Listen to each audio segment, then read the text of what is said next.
We are 24 hours away from kickoff. Texas A&M, UTSA. It's time to make some final predictions for the game.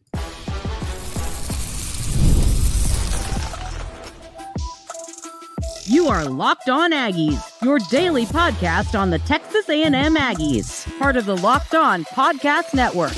Your team every day. Welcome in. You are Locked On the Texas A&M Aggies. I'm your host, Matt Galatzan of Texas A&M Aggies on SI. Thank you for making Locked On Aggies your first listen every day. Part of the Locked On Podcast Network, your team every day. Today's episode is brought to you by Game Time. Download the Game Time app, create an account, and use code LOCKDOWNCollege for $20 off your first purchase. Zach, we are just over 24 hours from kickoff as we record this. By the time it goes up, and by the time most people watch this, it will probably be less than 24 hours until kickoff against UTSA. So we're going to talk about some final predictions for the matchup, some impact newcomers that we think could have a major fingerprint on the game on Saturday, and talk a little bit about Terry Bussey and how we think he could have a massive, massive year for the Texas A&M Aggies. But let's jump into some final predictions. We'll do our score last. I want to get a couple of things off my chest here before we start. I think that Texas A&M and UTSA is going to be a lot more difficult of a game than most people think. I think UTSA has a lot of experience. I think they have a hell of a football coach. I think that in Jeff Traylor, I think that Owen McCowan is a really, really experienced, really good quarterback. And I think that with the influx of transfers they've had on offense and on defense for that matter, but specifically on offense with the running game, I feel like they are going to pose A&M some problems early. And I think it's going to be a great early season test to see if this running game is where it needs to be and see if this pass defense has taken the steps forward that it's needed to take.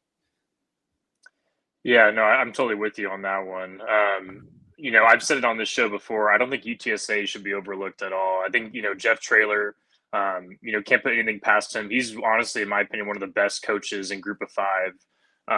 And so you can't overlook them at all. I mean, let's be real. This A&M team is not the A&M team that lost to Appalachian State at home a few years back. That's not going to happen, in my opinion. But at the same time, this UTSA team is not that Appalachian State team either. I think they're a lot better than that. So yeah, 7-6 last season, not exactly what they wanted. But I just don't think it's in anyone's best interest in College Station to overlook UTSA at all, especially the in-state rivalry there. Not really rivalry, but in-state little matchup there. Should be really interesting. And like I said, Jeff Traylor, anytime he's on the opposite sideline, it's going to be tough for whoever whoever they're playing. So I think it'll certainly be interesting. But yeah, we're going to see how it goes in the less than 24 hours. And talking head idiots like ourselves, stuff we say doesn't matter anymore until they actually get on the field and we see what happens. So yeah. Yeah, absolutely. And I want to talk about this A&M run defense first off. Last year, they struggled mightily to stop the run. It really reared its head against teams like Auburn and South Carolina and Texas late in the season. And it was their Achilles heel down the stretch. They also struggled against the pass. This defense had some injuries. It wasn't where it needed to be under a defensive head coach like Mike Elko. They lost some bodies along the defensive line. They added some bodies in the transfer portal and through recruiting, but for the most part, this run defense is still a little bit of a concern going into the season if you're Texas A&M, just because you don't really know what you have yet. When you lose a Shamar Turner and a Nick Scorton and a Shamar Stewart off the edge, that's one thing, but you also, you have some new bodies on that interior that are going to have to play a major role in fixing this run defense. And UTSA comes into this game with three really, really good running backs, in my opinion. You got Robert Henry Jr. coming back last year. He had over 700 yards rushing and 7 touchdowns. In 2023, he had 11 touchdowns on the ground, 588 yards. He's averaged 5 yards per carry in his career.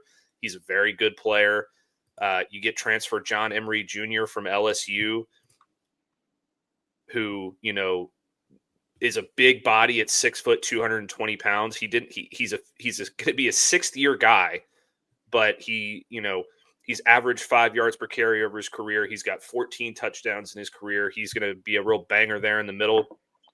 And then they also got a Marion Peterson from USC, another big guy, 6 foot, 215 pounds, 4.4 yards per carry in his career. Last year, he only had 16 carries for 65 yards behind a deep running back room. But these are 3 really, really good backs that could pose A&M problems.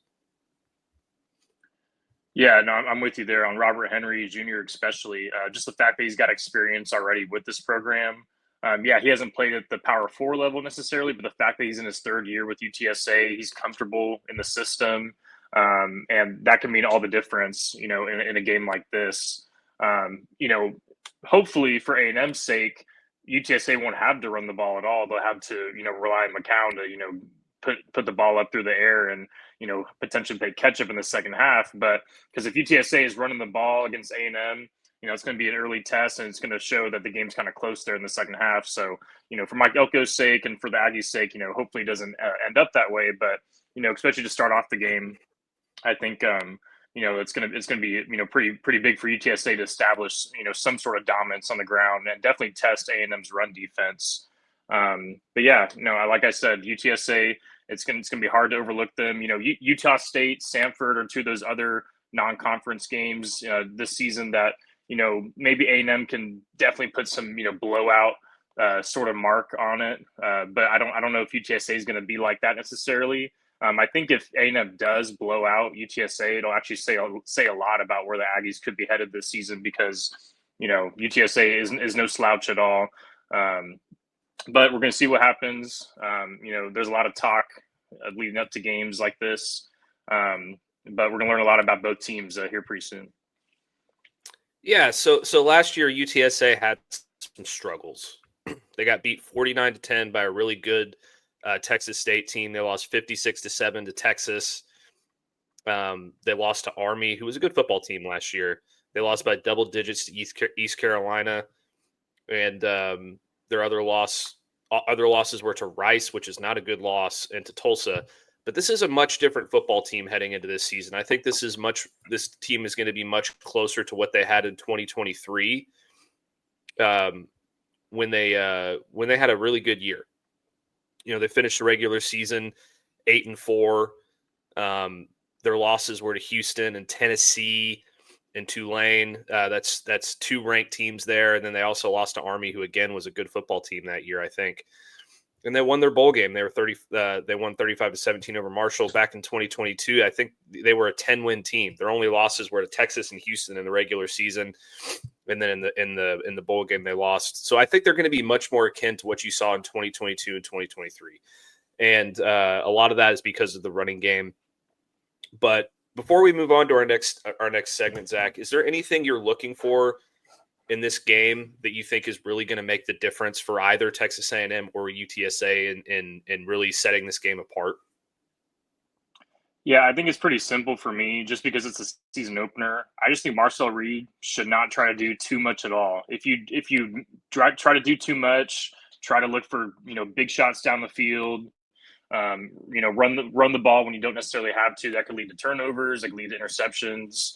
And that's just going to give UTSA even more momentum in a game where they're already going to be a disadvantage, at Kyle Field. So if you're Marcel Reed, he's not a game manager at all. But in this sort of game, it might be beneficial to him and A&M if he just plays that game manager role and doesn't try to do too much, because any sort of mistake that he makes could help UTSA, stay in the game more than they should. So I think it's pretty simple like that. Marcel Reed, he can put on the cape later on in the season when A&M really needs it against some of these big time teams that they're playing. They got 3 big road games against LSU, Notre Dame, Texas. Those are games where you can kind of maybe let it loose a little bit and let it fly. But against UTSA, just minimize the risk, in my opinion, because you don't want to do anything that could give them any sort of shot at momentum. So kind of a simple answer for me, but it really comes down to that, to the quarterback, because everything else, in my opinion, will work itself out as long as Marcel Reed is just staying within himself, especially during the season opener after you've had a long off season. Just stay within yourself and, don't try to do too much. Yeah, I completely agree. So here's my pick for the game. I've said it all week. I think this is going to be a closer game than people think in the first half. And I think that Texas A&M is probably going to take a first half lead, something like, let's say 24-14 or 21-13, something like that in the first half. And then in the second half, I think that they kind of regroup, they separate themselves, and they end up winning, and they end up covering a 24.5 point spread. They win 45-20. It's a little bit of a lofty prediction. The more that I've looked at UTSA, the more that I think that they're going to give this A&M team a more of a fight than most people expect. I still think Texas A&M wins comfortably, but this could be tougher than people think for sure. Yeah, I don't know if A&M's going to cover, but I think 3 scores is definitely doable. Obviously, that's not saying anything about the Aggies. I think 24.5 is a pretty big spread in my opinion. So I think maybe something like 31-10, 3 touchdown. That's pretty realistic in my opinion. I think there may be some scared Aggie fans. Maybe UTSA scores an early field goal, gets the first touchdown after receiving. Jeff Traylor, he's gonna have a pretty good opening script, I'm sure, and we'll see how that goes. But UTSA, they may score the first couple points, but after that, A&M is going to settle in. The defense is going to settle in, and I think that Aggie will eventually be able to cruise to a decently comfortable win. But yeah, the beginning of games are always interesting because it is the beginning of the game and the score is tied 0-0. So it'll be interesting to see how that goes. But yeah, I think UTSA probably scores first, but then after that, it falls off the rails a little bit, and A&M is going to be able to show what kind of dominant team they can be.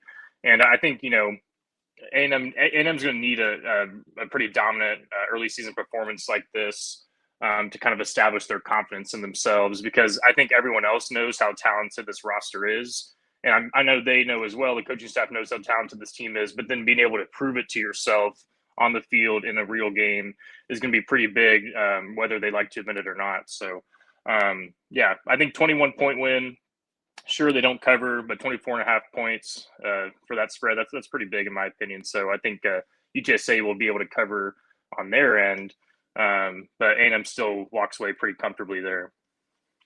Yeah, and I also think that UTSA they don't really have anything to lose in this game. So they're going to come out, they're going to try and be explosive early. So that could lead to an early touchdown. But I think you're right. Texas A&M settles in after that, and they end up getting a pretty comfortable win.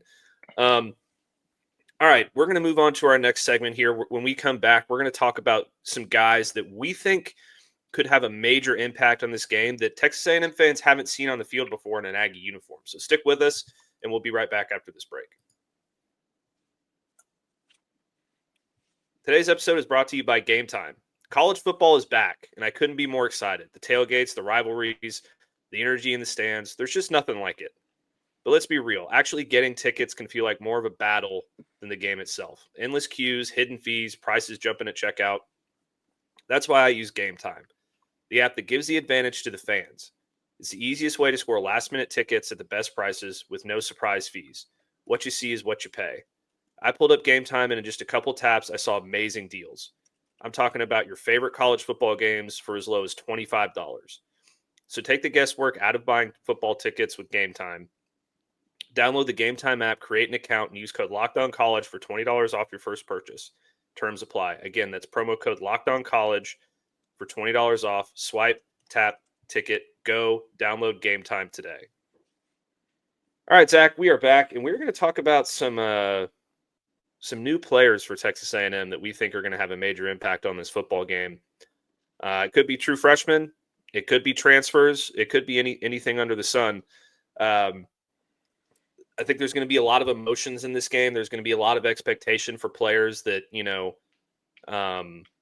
people expect to play well, but they did such a good job in the transfer portal this offseason. They did such a good job in recruiting after Mike Elko's first season that I think there's going to be some guys that step up that people don't really anticipate or think of right off the bat when you enter this football game. And, I'm going to start first. I'm going to go with the true freshman. I think Marco Jones, the 4-star recruit edge rusher, is going to come in and have a big game. It might not be early, but I think that once he starts getting in a rotational pass rushing role, he's listed at second on the depth chart right now in his position. Once he gets his opportunities, he's such an athletic guy. He's already so polished and ready to go, so athletic. I think that he could have a big impact on this game and maybe even end up with a sack. Yeah, no, I like that pick there. The D line obviously lost a lot of key faces this offseason. And of course, like we mentioned, the run defense, has been a problem and concern. So there's lots of room there to make an impact. And so I think Marco Jones is definitely a good pick there. But yeah, if I can give my pick as well, if that's all right with you. Yeah, go for it. Yeah, what kind of trade-off picks here? Yeah. Not just this game, but just this season, in my opinion. I think Julian Humphrey, the cornerback transfer from Georgia, I think he's going to be big. Against UTSA, you're going to see a lot of potential guys, have an impact on this game, just because it's not as high quality of an opponent as you're going to see later in the season. But I think Julian Humphrey, this game and beyond, he's going to show why he was so coveted in the transfer portal this offseason. I mean, A&M beat out a lot of pretty notable championship contenders and SEC rivals as well, just to get him. So for me, I think he's going to be the one that stands out the most, not only tomorrow against UTSA, but as the season goes on. Yeah, that's a great pick. My next one is, I'm going to save my most obvious one for last because that's the least exciting and probably the most obvious, like I said. The next one I have is Tony Nyedem from the transfer defensive tackle from Iowa State. I know I had probably mispronouncing his last name, and I've probably been mispronouncing his last name this entire offseason. That's on me. But he comes in a position where they really needed to fill a hole left by Shamar Turner. And they got Albert Regis on one side, and there's a bunch of freshmen in that defensive tackle room that I think could have an impact. But this guy has Power 5 experience at Iowa State. He's a run stopper. He's a big body. And I think that he's probably, all respect to Shamar Turner, he's an NFL football player. He's a very good football player.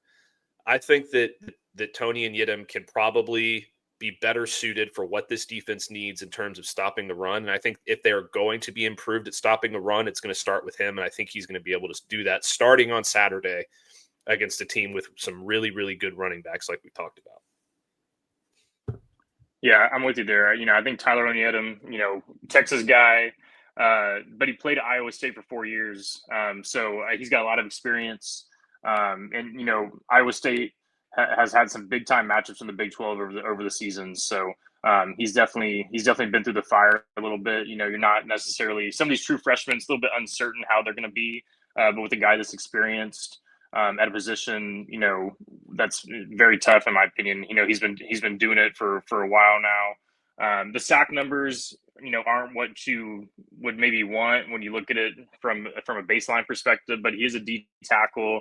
You're not going to be putting up tons of sack numbers unless you're just a Ndamukong Suh or something like that.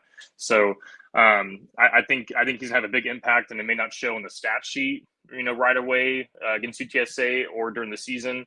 But, I think the coaches are going to rave about him as the season goes on, just because it's not too often you get a guy who's this experienced, at a program that's been decently successful over the years. So, I like that pick there. For my next one, and I'm sticking with SEC guys just because I think it can't be overlooked how important it is to have played in the SEC. I'm gonna go with Amari Niblack at tight end. I think he's really due. He's due for a big year. Last season at Texas, it was not what anyone had expected. I know it's probably not what he expected. He only had 5 catches for 33 yards after there was some significant hype for him coming out of the transfer portal from Alabama. So this is now his 3rd SEC team with A&M. So I think he's due for a breakout year. I mean, certainly, he can do better than 5 catches for 33 yards. And, there wasn't any major injury that was holding him back. It was just simply scheme and the fact that he was in a competitive tight end room. And so the fact that now he's with A&M, which added 2 other tight ends from the transfer portal, I think he's going to be able to stand out, in my opinion. Theo Mellon-Orstrom, obviously super talented there, but I think as the season goes on and even against UTSA, Amari Niblack will kind of show why he has such great pass catching ability and why someone like Nick Saban recruited him at Alabama. So obviously there's tons of talent there that's a little bit untapped. And I just think that the SEC experience can't get overlooked. He played against A&M last year in College Station. He's familiar. with big environments. And so yeah, I think Amari Niblack is going to be in for a big year, and the whole tight end room is pretty interesting in my opinion overall. Yeah, I mean, 5 catches for 33 yards last year. He might have that in this football game, I think. Like, I think he's Right. going to be a guy that Colin Klein and Marcel Reed try to target a lot. So I really like that pick. My last one is the most obvious one, I think, for any Texas A&M fan, but you can't talk about impact newcomers without talking about this guy, and that's Casey Concepcion. He was arguably the best wide receiver in the transfer portal this past season, alongside the kid from Georgia Tech, Eric Singleton, Emmett Mosley, who went to Texas.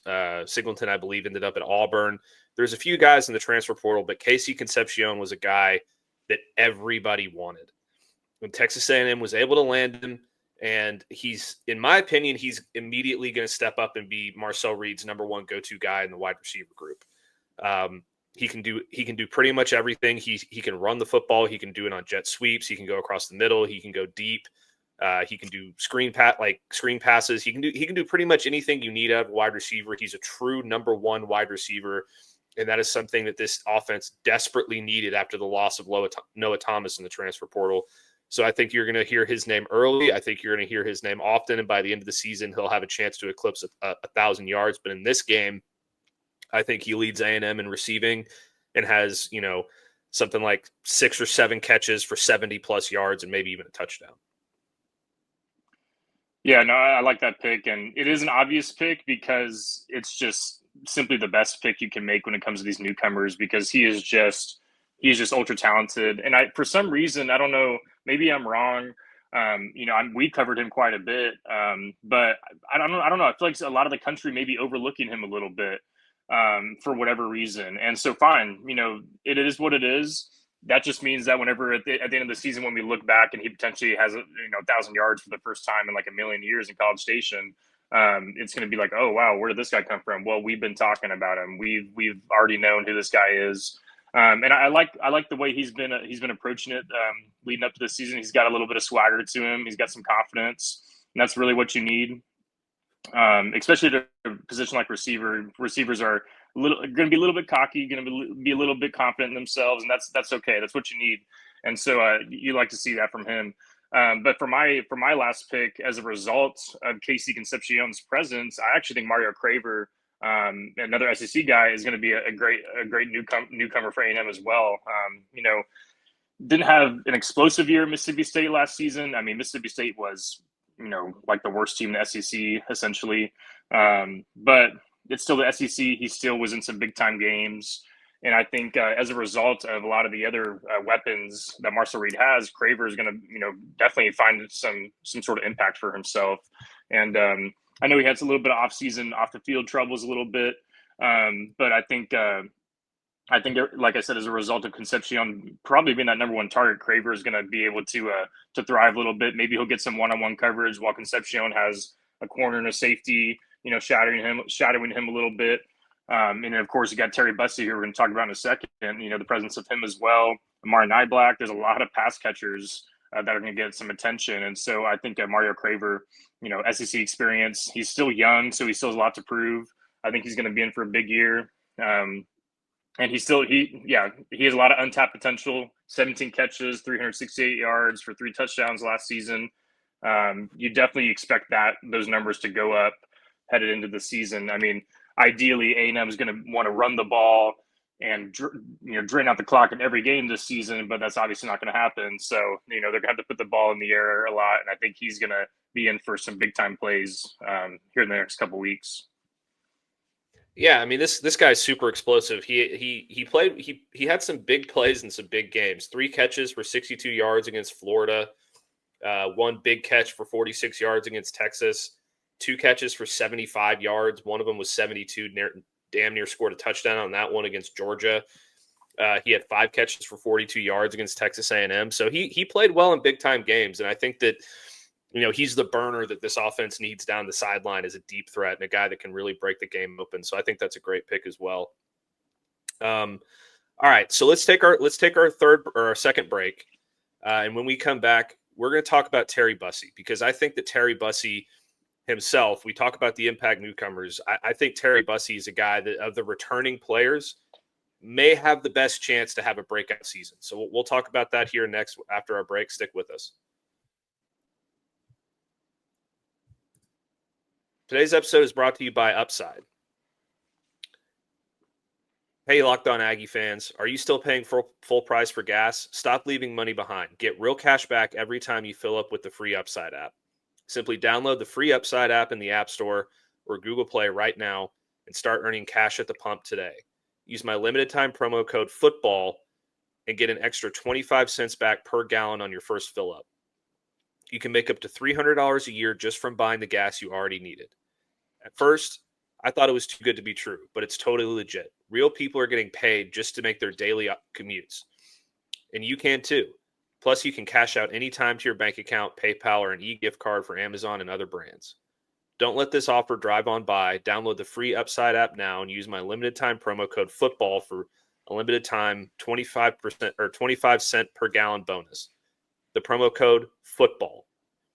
Offers vary by user and location. Go to upside.com for terms and conditions.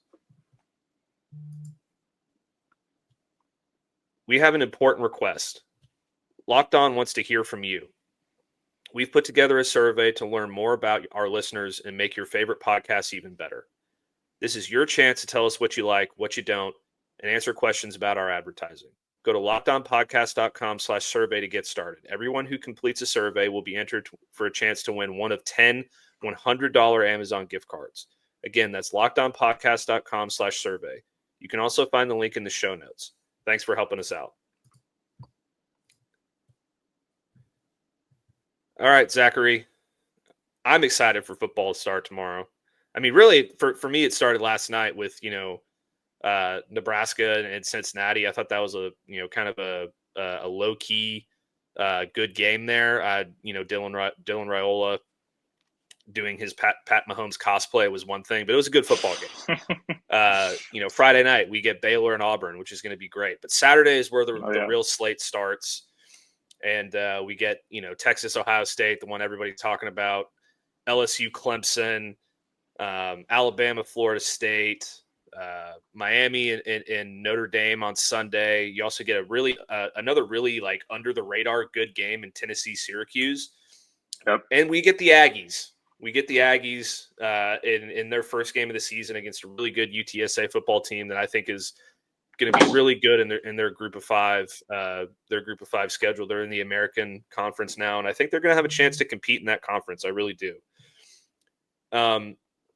We talked about some impact newcomers that are going to have a big impact on that game. Another guy that I think is going to have a huge impact in this game and really, really have a breakout year for the Aggies is Terry Bussey. He's going to be their primary kick returner and punt returner. He's going to be their primary Z receiver, I believe. At least that's what he's listed out in the depth chart. They're going to play him at running back. They're going to play him at probably wildcat quarterback. They're going to put him in the slot. They're going to put him on the outside. They're going to send him in motion. They're going to throw him the ball on screens. They're going to try to get the ball in his hands as often as humanly possible, I believe.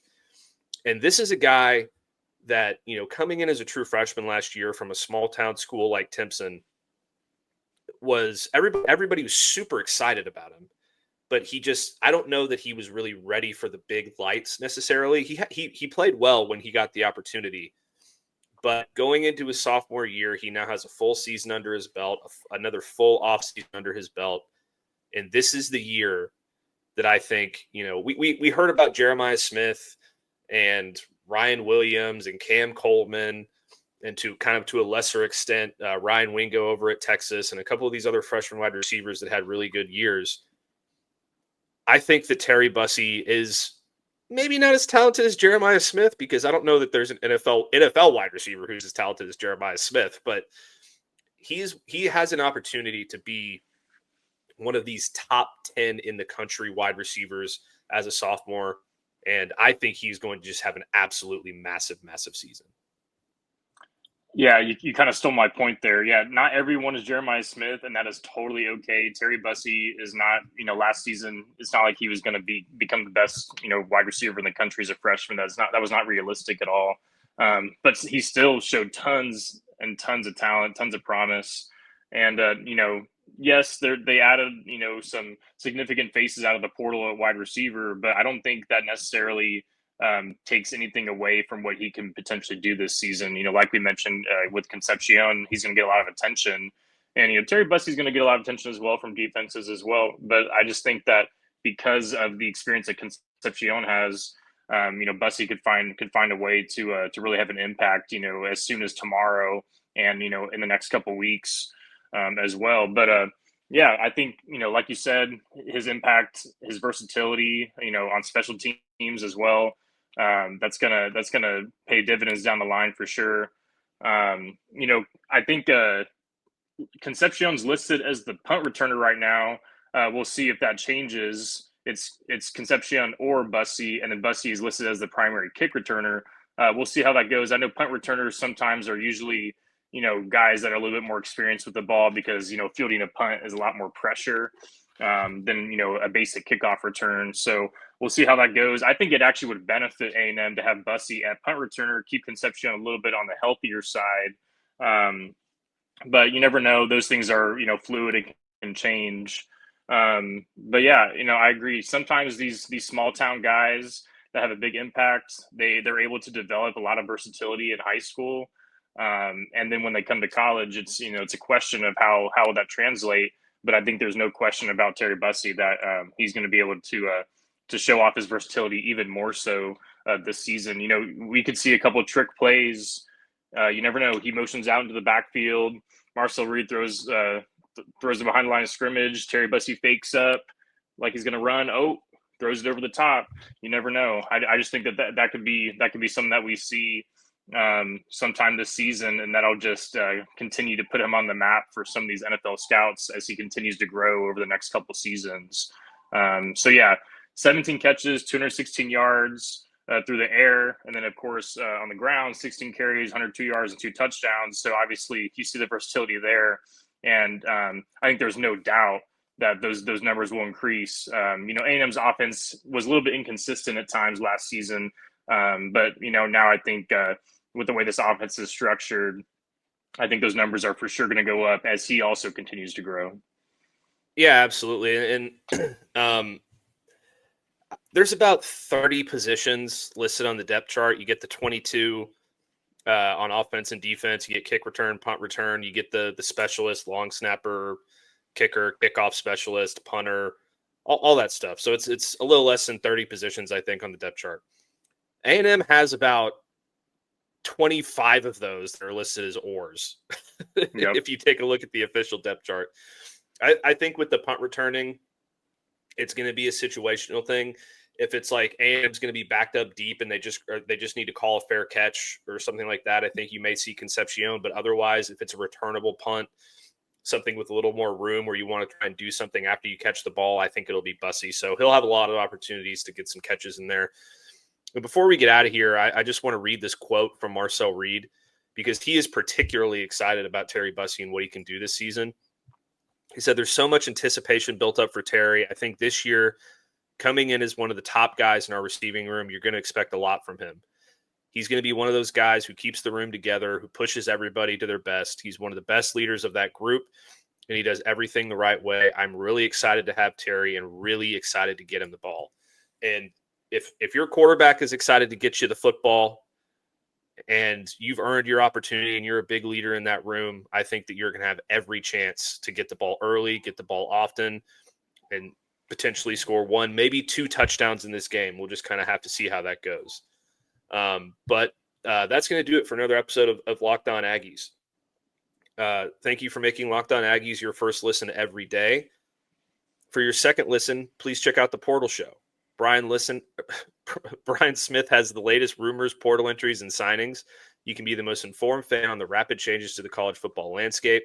Find the Portal on YouTube or wherever you listen to your podcasts. Don't forget to like the video, subscribe to our channel, give me a follow on Texas A&M Aggies on SI, and on X at Matt Galatzan. Follow Zach on X at Zach Dimmitt 7. That's with 2 M's and 2 T's. And don't forget to tune in to the first Texas A&M football game of the season tomorrow night, 6 p.m. Central Time, 7 o'clock Eastern on ESPN. The Aggies will take on the UTSA Roadrunners.